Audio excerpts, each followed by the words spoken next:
Good evening, ladies, gentlemen. Good evening. It is exactly 8 p.m. on our studio clock here in Aqua Douala, and it's News Hour on Spectrum Television. Top of the news stories tonight, April 14, 2025. To accelerate World Bank-funded projects in Cameroon, vital for improving livelihood, experts emphasize urgent reforms, streamline bureaucratic bottlenecks, prioritizing transparent fund disbursement, and strengthening governance frameworks.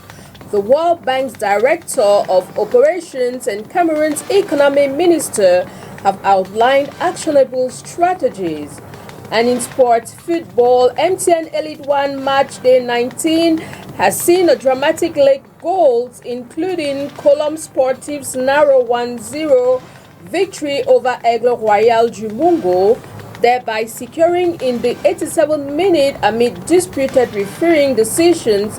The league leaders extended their dominance while controversy marked key clashes. The stories in full and more will be brought to you in a short while. Welcome, ladies, gentlemen. Thanks for tuning in on the 8 p.m. Bilingual Primetime News on Spectrum Television. I will jump straight into the full stories of tonight's news edition, and it is in the French language with Makedali Dignoton. Bonsoir. Bonsoir Christelle Assec-Souele, mesdames, messieurs, bonsoir. Économie pour ouvrir ce journal bilingue. La Banque mondiale finance une quinzaine de projets actifs au Cameroun à hauteur de plus de 2600 milliards de francs CFA. Cependant, le faible taux de décaissement et les lourdeurs administratives freinent la mise en œuvre de ces projets. C'est en tout cas ce qui ressort d'une évaluation faite aujourd'hui à Yaoundé. Les détails avec vous, Inès Pangan. C'est un portefeuille de plus de 2600 milliards de francs CFA que la Banque mondiale engage dans les projets au Cameroun. Les secteurs des infrastructures, du développement rural, de l'éducation, de la gouvernance locale et du développement social sont concernés par la quinzaine de projets actifs. Globale, elle est, disons, satisfaisante, mais on peut mieux faire. D'accord? Les soldes non décaissés restent encore assez importants. Ceci est dû très souvent, comme ceci a été souligné, à la mise en œuvre tardive des projets, donc qui ne sont pas... la mise en vigueur prend du temps, et aussi la gestion des programmes de réinstallation. Donc, améliorer les conditions de vie des populations sur le terrain est l'idée visée par ces projets, malheureusement freinés par des lenteurs, des difficultés administratives et techniques. Nous avons moins de 20% de taux de décaissement. Nous sommes à peu près 15,5%. Il faut aller plus loin à l'horizon 2025, le 30 juin.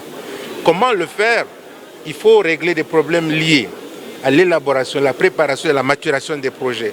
Sur ce point, avec la Banque mondiale, nous avons convenu d'engager les procédures de manière conjointe. Les procédures du Cameroun et celles de la Banque mondiale se font concomitamment. Ça nous permet de diviser par deux le temps de préparation des projets. La revue de la performance des projets financés par la Banque mondiale au Cameroun est au centre des rencontres de 2 jours, ouvertes ce 14 avril à Yaoundé. And still in line with this, World Bank's 15th active project in Cameroon, which is valued at over 2.6 trillion francs CFA, grapple with chronic delays caused by sluggish fund disbursements, and stakes review unfolds today in Yaoundé. And I invite you to listen to this exclusive interview of the bank's General Manager and the Minister of Economy, an exclusive with Thierry Ond. it is important that we recognize that a lot has been done to improve notably the maturation. So we've done a lot in the past year, really shortening the maturation process so that the preparation of the projects is aligned with the World Bank processes as well. Number two, in this review, we hope to discuss 3 or 4 main bottlenecks. The first one is really how to shorten what we call effectiveness, the time between when a project is approved by the World Bank's Board of Directors and when it is signed, so that we can start implementing it. So we will discuss ways in which, while abiding by the national laws, we can shorten this. Number two is a long procurement process. And this we have already started working on while preparing projects. We want to actually already have the procurement, the biddings open already. So this will also shorten the time between when the project is approved and then when populations can see results on the ground. And thirdly, it is really to how can we support the project, what we call the UGP, Unité de Gestion de Projet, how we can support them to be more agile, to be more, to implement faster, because these are the people who are trusted by the government of Cameroon to implement the operations. Also improve on the procurement aspect. We have done a lot in terms of digitizing this process in Cameroon, but we should continue in making it stronger, better, and faster. We do hope that some administrative bottlenecks are going to be addressed, and this will equally contribute to the improvement of the general outcome. We do expect our very close monitoring on the implementation phase. This monitoring is going to take place on a monthly basis at the level of the Ministry of Economy with the contribution of the World Bank Group, and to see that those in charge of the implementation, unit coordinator, are also going to be assessed, evaluated based on the performance. This will lead to greater achievements, and this will also contribute to the improvement of the disbursement level of our portfolio. One major point is with respect to the action plan to reinstallate those people impacted by the projects. It has to be streamlined, simplified, and more efficient. We work with the bank to come up with joint concerted solutions. Dans le sillage économique, l'indisponibilité des finances et les lenteurs administratives sont quelques problèmes relevés par des entrepreneurs au Cameroun. C'est au cours d'une rencontre pour la revue des projets routiers actuellement en cours dans notre pays. Les travaux ouverts ce jour à Yaoundé doivent justement évaluer et faire les propositions pour l'atteinte des engagements contractuels de ces différents chantiers. Inès Pangan et Thierry On pour les détails. C'est un total de 98 projets routiers en cours d'exécution qui sont évalués à l'entame du second trimestre 2025. Le but premier est d'identifier les obstacles à la réalisation de ces chantiers routiers ou d'ouvrages d'art ou encore de protection du patrimoine sur l'ensemble du territoire national. La rencontre vise en conséquence à identifier pour l'élever les éventuelles entraves à la livraison des projets dans les délais contractuels. Il pourrait s'agir des insuffisances en matière de gouvernance administrative, technique et financière. Pour notre jusqu'au mois de mars, une bonne partie de ces engagements n'avaient pas encore été concrétisés par les paiements effectifs. C'est pour ça que les entreprises se plaignent qu'après 6 mois de mobilisation, certaines de leurs avant de démarrage ne sont pas encore réglées. En plus de cela, les entreprises ont commencé à produire des décomptes des travaux qui sont également facturés. Les épreuves connues, les participants à cette rencontre devraient faire des propositions concrètes et réalistes. Il faut toujours interroger le projet de solution. C'est pourquoi l'esprit d'ouverture pour des solutions adaptées est le chemin. C'est la voie pour finalement réhabiliter, entretenir ou construire un kilomètre de route. Il en est de même d'un ouvrage d'art. La réunion ouverte ce 14 avril à Yaoundé s'achève le 17 avril prochain avec la lecture des recommandations données par le ministre des Travaux publics. And we continue this newscast with you, Makeda Lidi Newton. On va donc poursuivre ce journal avec la religion. La Pâque est le centre de la foi chrétienne, comme vous le savez. Nous sommes en plein dans la Semaine Sainte, celle-là qui conduit à la mort et à la résurrection de Jésus-Christ. Et pendant cette période, le chrétien doit adopter plusieurs attitudes. Lesquelles? Réponse avec l'abbé Gabriel Issouk II, rencontré par nos reporters Orient Donkeng et Landry Ossa. Démarrer avec le dimanche des rameaux symbolisant l'entrée de Jésus-Christ à Jérusalem, la semaine sainte s'achève à la veillée pascale. C'est cette semaine qui nous prépare à vivre l'essentiel de la foi chrétienne, c'est-à-dire la mort et la résurrection de notre Seigneur Jésus-Christ. Il s'agit donc de la dernière semaine qui clôture le temps de carême et qui nous prépare également à la grande fête pascale. Acte central de l'année liturgique, c'est le moment pour les chrétiens de commémorer le combat du Christ contre le mal et sa mort sur la croix. Et cette semaine n'est pas sans exigence. Pendant la semaine sainte, il est demandé aux chrétiens d'abord de créer des moments de silence, de silence et de méditation, c'est-à-dire d'éviter des bruits inutiles, d'éviter des activités, c'est-à-dire que le train quotidien, des activités qu'ils font et qui n'ont rien à voir, par exemple, avec leur vie de foi, ou bien qui les égarent de leur vie de foi. Ils doivent plus se concentrer dans la prière. Par exemple, je vais prendre des activités comme le visionnage télévision, le téléphone et tout cela, qui vont les distraire, de vivre vraiment ces moments intenses avec Jésus-Christ. Ils doivent éviter toutes ces distractions. Cette semaine sainte se clôture également avec le Triduum pascal, le jeudi saint, le vendredi saint, où nous allons encore vivre d'une manière totale cette mort et cette résurrection du Seigneur Jésus-Christ. Donc pendant ce temps, il y a le silence, il y a le recueillement, il y a l'adoration, il y a la prière. La prière, mais il y a également le jeûne. Parce que le vendredi saint, l'Église nous demande aux chrétiens vraiment de jeûner et de s'abstenir, de vivre dans l'abstinence et dans le jeûne. Après les 40 jours du carême, suivi de la passion du Christ, vient la victoire de la vie sur la mort. La semaine sainte se clôture le dimanche. Le vendredi saint, nous célébrons la mort de Jésus-Christ. Mais notre foi ne se limite pas seulement à la mort. La foi chrétienne, c'est la résurrection qui donne sens à la mort de Jésus-Christ. Voilà pourquoi il faut après le samedi saint, à la veillée pascale, dans la nuit du vendredi, du samedi saint, on célèbre donc l'exaltation pascale, la résurrection du Seigneur Jésus-Christ. Et c'est ça qui clôture la semaine sainte. À l'issue de la semaine sainte, l'Église célèbre la résurrection du Seigneur Jésus-Christ, qui est la fête de la Pâque.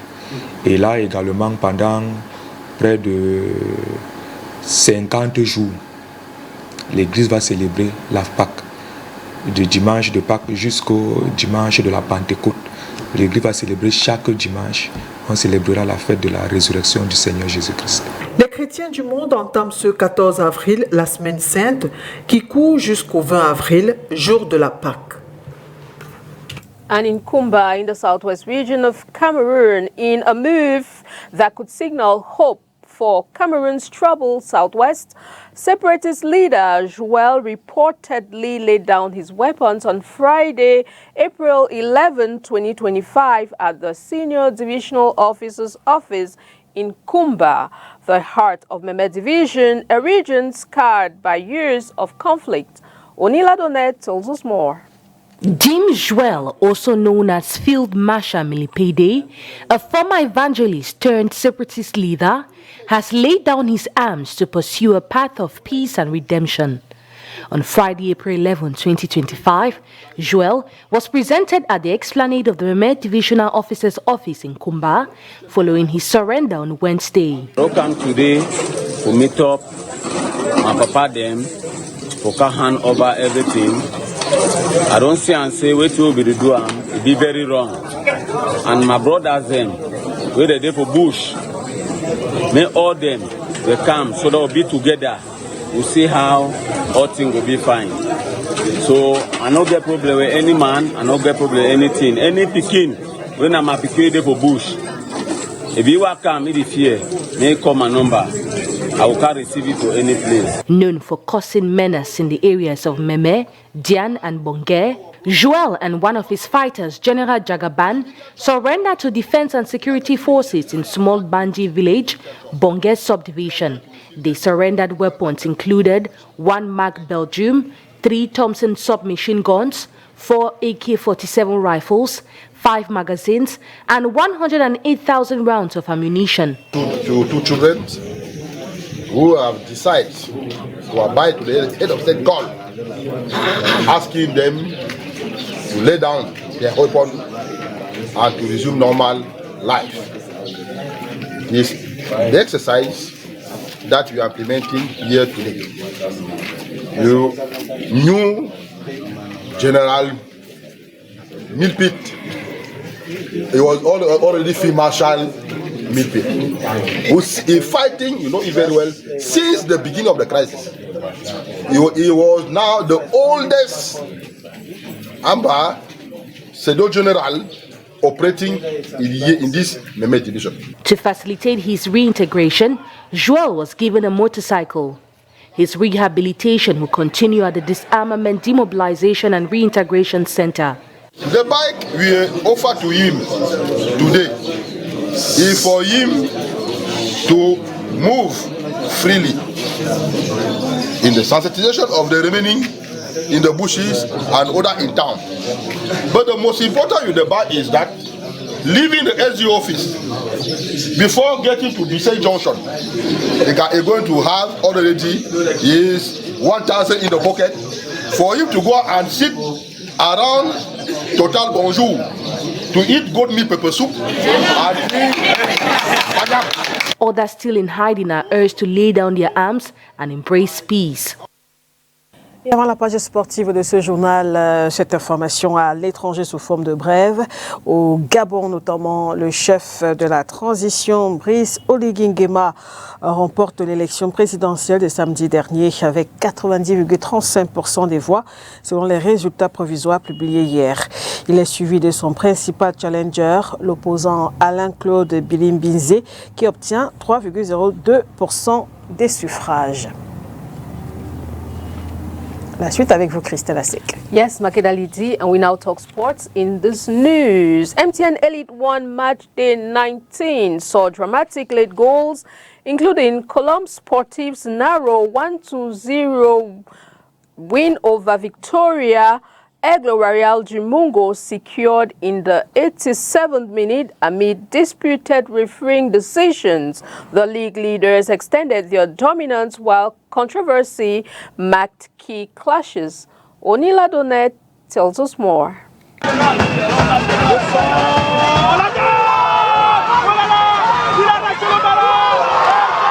Stadia across Cameroon pulsed with late-game drama and contentious decisions as match day 19 unfolded, leaving a thrill of overturned results and simmering refereeing dissatisfaction across the Cameroon football landscape.